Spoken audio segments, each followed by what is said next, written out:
Hello प्यारे बच्चों, आज हम लोग पढ़ रहे हैं कक्षा 10वीं का संस्कृत का चैप्टर नंबर 11 जिनका नाम है व्याघ्र पथिक कथा। इस कथा के अंतर्गत हम लोग बाघ और पथिक की कहानी को पढ़ेंगे। अगर आप लोगों ने हमारा पिछला वीडियो नहीं देखा उसको हमारे YouTube चैनल SD एजुकेशन पर जाकर अवश्य देख ले, या हमारा एप्लीकेशन डाउनलोड कर लीजिए जिनका नाम है SD एजुकेशन। प्ले स्टोर पर यह ऐप अवेलेबल है, आप लोग वहां से इसको डाउनलोड कर सकते हैं और हम लोग का सभी वीडियो आप लोग देख सकते हैं। तो हम लोग आज पढ़ने जा रहे हैं कक्षा 10वीं का 11वीं चैप्टर जिनका नाम है व्याघ्र पथिक कथा। इस कथा के अंतर्गत बाघ और पथिक की कहानी है। बाघ मतलब एक पशु और पथिक मतलब एक राही जो रास्ता से गुजर रहा है, उनकी कहानी को आज हम लोग पढ़ेंगे। इस कहानी का जो परिचय है, कथा अयम पाठ नारायण पंडित रचितस्य हितोपदेश नामकस्य नीति कथा ग्रंथस्य मित्रलाभ नाम खंडाद संकलित। कहने का मतलब यह जो पाठ है नारायण पंडित द्वारा रचित हितोपदेश नामक नीति कथा ग्रंथ के मित्रलाभ नामक खंड से संकलित है। इस पाठ यह जो कथा है व्याघ्र पथिक कथा, इस कथा को लिखने वाले हैं नारायण पंडित। यह जो व्याघ्र पथिक कथा है इसको लिखने वाले हैं नारायण पंडित, और यह जो कथा ग्रंथ है वह हितोपदेश नामक नीति कथा ग्रंथ से लिया गया है जो कि मित्रलाभ खंड से संकलित है। इस पाठ में हम लोग बाघ और एक पथिक की कहानी को पढ़ेंगे। कथा हितोपदेशे बालकानां मनोरंजनाय नीति शिक्षणाय च नाना कथा पशु पक्षी संबंधा श्रावती। कहने का मतलब हितोपदेश में बालकों के मनोरंजन के लिए और नीति शिक्षा के लिए अनेक कहानियां पशु पक्षी से संबंधित है। यह जो हितोपदेश नामक कथा ग्रंथ है, इस कथा ग्रंथ में केवल बालक से संबंधित, बच्चों से संबंधित और उनके मनोरंजन के लिए कुछ कहानियां पशु पक्षियों और शिक्षा नीतियों पर आधारित है, जिनको पढ़ लिख के हम लोग अपने जीवन में शिक्षा को प्राप्त करते हैं। तो बालकों से संबंधित यह चैप्टर लिया गया। अगर प्रस्तुत कथायाम लोभस्य दुष्परिणाम प्रकटित, मतलब इस पाठ में प्रस्तुत कथा में लोभ के दुष्परिणाम को प्रकट किया गया है कि कोई मनुष्य अपने जीवन में अगर लोभ करता है तो लोभ का परिणाम उनको क्या मिलता है, इस कथा के माध्यम से इसी को दिखलाया गया है। और यह कथा जो है एक बाघ और पथिक पर आधारित कथा है। चलिए हम लोग बढ़ते हैं आगे। चैप्टर में कहा गया है कि पशु पक्षिक कथानाम मूल्यम मानव नाम शिक्षार्थम प्रभुतम भवति इति एतादृशी भी कथा भी ज्ञायते। पशु पक्षी के कहानी का महत्व मानवों के शिक्षा हेतु अचूक होता है, कहानियों से ज्ञान प्राप्त होता है। इस कहानी से हम लोगों को सिखलाया गया है कि पशु पक्षी की कहानियों को पढ़ने से हम लोगों को शिक्षा मिलती है और हम लोगों को ज्ञान प्राप्त होता है, और यह मानवों के गुणों को दूर करने का एक कारक भी है। इसीलिए हम लोगों को पशु पक्षियों की कथा को पढ़नी चाहिए और उनका महत्व समझना चाहिए, और इस कथा से हमें ज्ञान की भी प्राप्ति होती है। कहता है कश्चित वृद्ध व्याघ्र स्नातः कुशहस्त सरस्तीरे ब्रूते भव पंथा इदम सुवर्ण कंकनम गृहतम। कहता है कोई बूढ़ा बाघ स्नान कर कुश हाथ में लेकर तालाब के किनारे बोल रहा था। मतलब कोई बाघ है जो कि वृद्ध बाघ है, बूढ़ा बाघ है, जो कि अब इधर उधर ज्यादा चल फिर नहीं सकता है, उतना ताकतवर नहीं है। वह बाघ क्या करता है, नदी में स्नान करके एक पत्थर के पास बैठकर हाथ में कुश लेकर वो राही मतलब वह चिल्ला रहा है। वहां पर जो भी उस पत्थर के या उस नदी के तालाब के रास्ते से होकर गुजरता है, वह बाघ उसको चिल्ला कर कहता है ओ राही। कहता यह सोने का कंगन ग्रहण करो। मतलब जो भी मनुष्य उस रास्ते से गुजरता है तो बाघ उसको चिल्ला कर हल्ला करके कहता है ओ राही, यह सोने का कंगन तुम ग्रहण करो, यह सोने का कंगन तुम ले लो। ऐसा पथिक को बाघ के द्वारा कहा जा रहा है।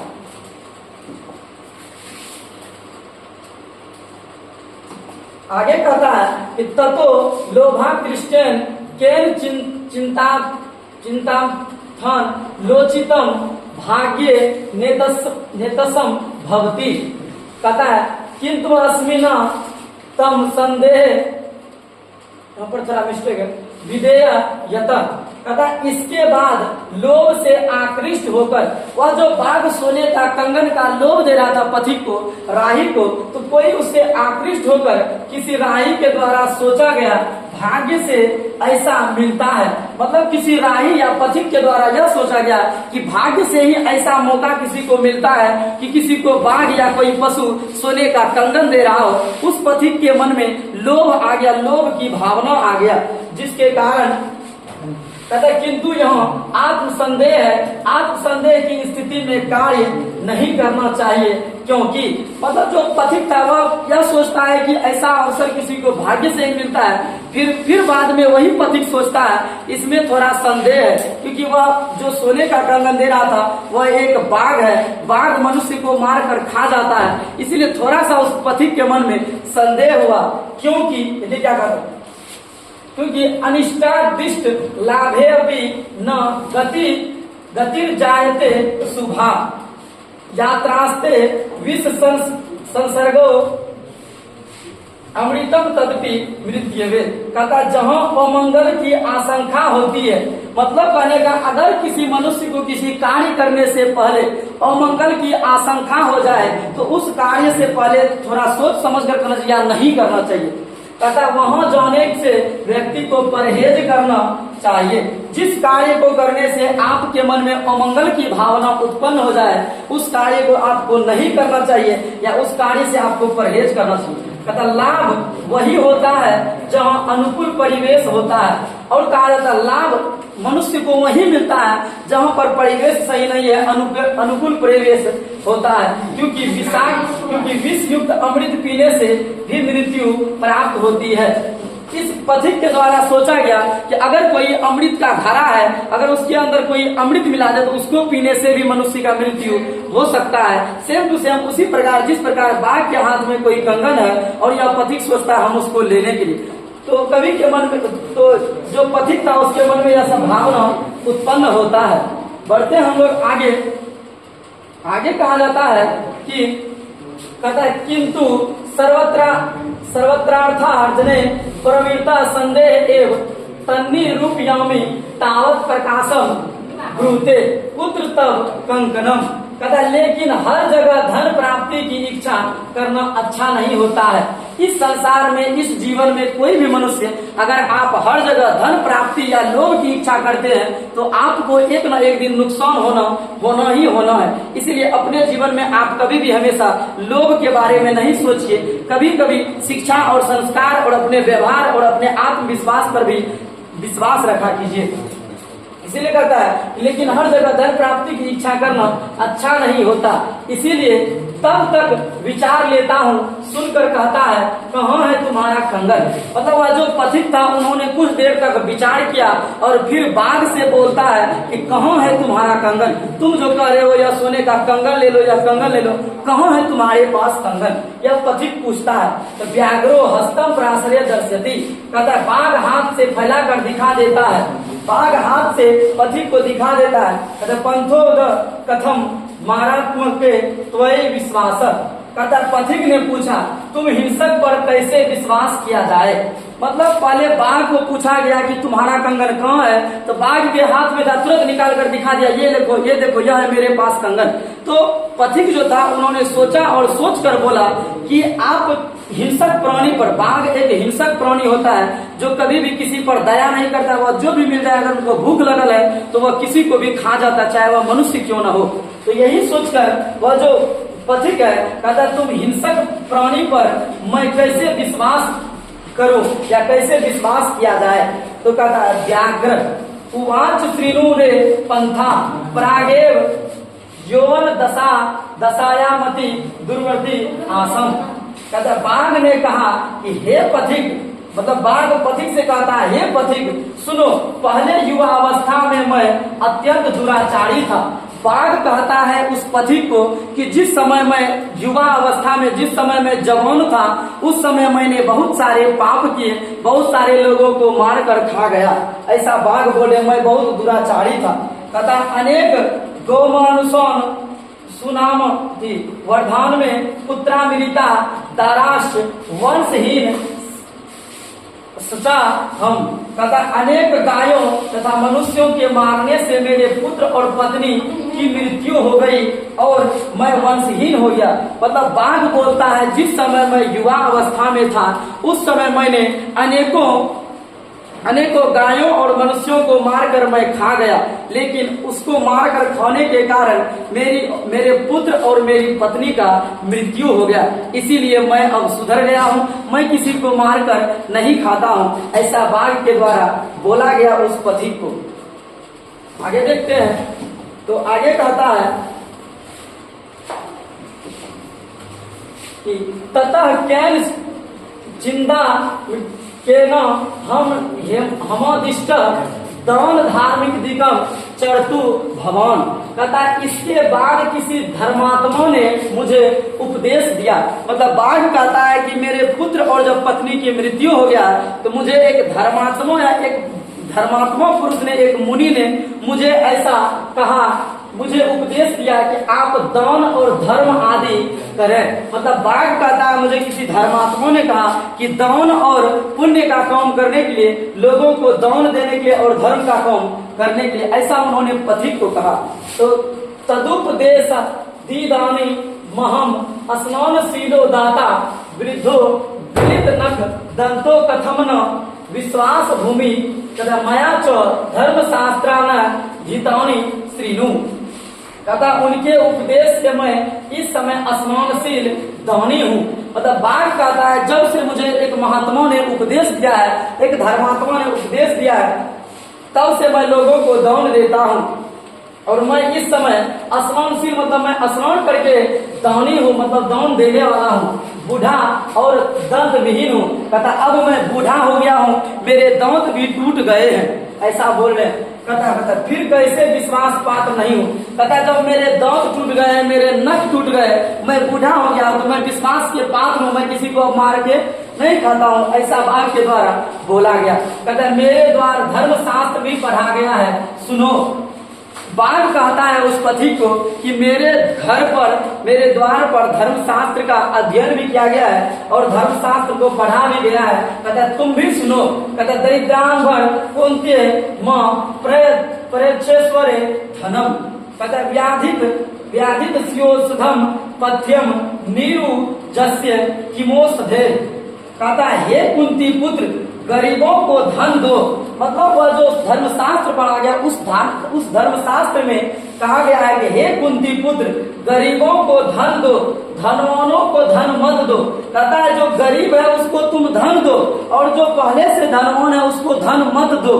कहता है रोगी को दवा की जरूरत होती है। कहता है जो रोगी है, जो बीमारी है, उस व्यक्ति को दवा की जरूरत होती है और निरोगी को दवा की कोई जरूरत नहीं होती है। निरोगी मतलब जो बीमार नहीं है, जो बीमार है उसको दवा की जरूरत होती है, जो बीमार नहीं है उसको दवा की जरूरत नहीं होती है, और जो गरीब है उसको धन की जरूरत होती है, और जो धनवान है जिसके पास बहुत सारा धन है उसको धन की जरूरत नहीं होती है। कहता अनुष्य और दूसरी बात यह है कि, और कहता है पहला बात तुमने सुना और सुनो कि दूसरी बात यह है कि, कहता है दातव्यामिति यदा नाम दीयते नु पकारिणे। कहता देशे काले चो पात्रे चो तदानो सात्विक विदु। कहता दान देना चाहिए।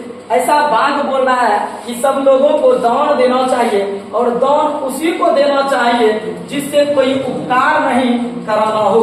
ऐसा नहीं है आप मान लीजिए किसी को 10 रुपया दिए और 10 रुपया के बदले में आप उससे काम करवा लिए तो यह आपका दान नहीं हुआ, बल्कि यह आपका काम करवाना हुआ। तो कहता है कि जब आप किसी को दान दीजिए तो बदले में कोई काम उससे नहीं करवाइए।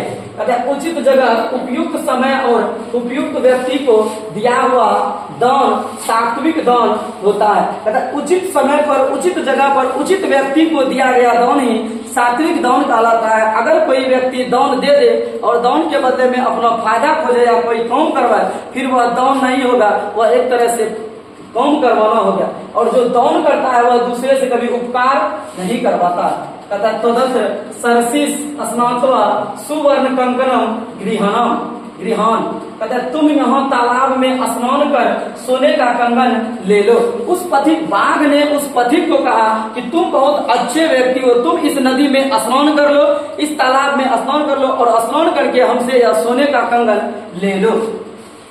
कहता ततो यावदसो तद्वश्च पर्तितो लोभादस्र स्नातुम प्रविशति तावन्म हापम के निमग्नम पलायतिम क्षमक। उसके बाद उसकी बातों पर विश्वास कर जो ही मतलब उस पथिक ने उस बाघ की बात पर विश्वास कर लिया और वह जो ही लोभ से तालाब में स्नान के लिए प्रविष्ट हुआ, त्यों ही गहरे कीचड़ में डूब गया। डूब नहीं गया मतलब कीचड़ में फंस गया। जैसे ही वह पथिक जो है वह लोभ में आकर उस तालाब में स्नान करने के लिए गया और जैसे ही अपना पैर बढ़ाया तो वहां पर वह जाने के बाद उस तालाब में फंस गया और भागने में असमर्थ हो गया। मतलब बाघ जैसे वह नदी में तालाब में गया तो बाघ मतलब वह जो पथिक था वह उस कीचड़ से निकलने में असमर्थ हो गया, वह निकल नहीं पा रहा था। कहता पंके पतित दृष्टवा व्याघ्रो भरत अहम महापंकम पतितासी। कहता अस्तवा महमुथा पयामी। कहता है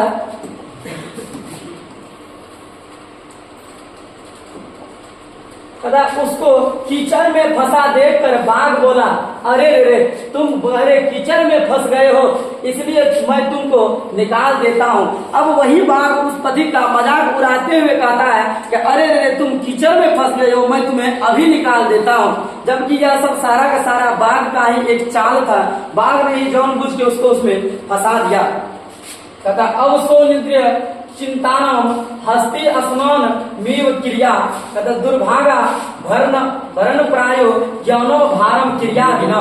कहता जिस व्यक्ति की इंद्रियां और मन अपने बस में नहीं हो, कहता जिस व्यक्ति या जिस मनुष्य का ज्ञान इंद्रियों और अपना मन, इंद्रियों का मतलब हम लोगों का आंख कान नाक जो सब 5 ज्ञान इंद्रियां होती है वह और उसका मन अगर बस में नहीं हो तो उसकी सारी क्रियाएं हाथी के समान है। जिस व्यक्ति का इंद्रियों और अपना मन उसके बस में नहीं हो उसका सारा का सारा ज्ञान एक हाथी के समान, सारा क्रिया एक हाथी के समान है। जिस प्रकार बंधिया स्त्री का पालन पोषण बेकार है उसी प्रकार क्रिया के बिना ज्ञान भार स्वरूप हो जाता है। जिस प्रकार का बंध्या स्त्री का पालन पोषण बेकार है उसी प्रकार क्रिया के बिना ज्ञान भी भार स्वरूप एक वजन स्वरूप हो जाता है। और आगे कहता है इति चिंतनवे वासो व्यापादित खादित अत उच्यते। कहता ऐसा सोचता हुआ पथिक बाघ से पकड़ा गया और खाया गया, इसीलिए कहा जाता है। और वह पथिक जो कीचड़ में फंसा हुआ था उसको बाघ ने पकड़ा और उसको खा गया। इस तरह से यह कौन खा गया। और कहता है कंकनस से तू लोभेन मग्न पंके सदुस्तरे। कहता वृद्ध व्याकरण संप्राप्त पथिक स्वमृतो यथा। कहता जिस प्रकार कंगन के लोभ में पथिक गहरे कीचड़ में फंस गया तथा बूढ़े बाघ के द्वारा पकड़कर मार दिया गया।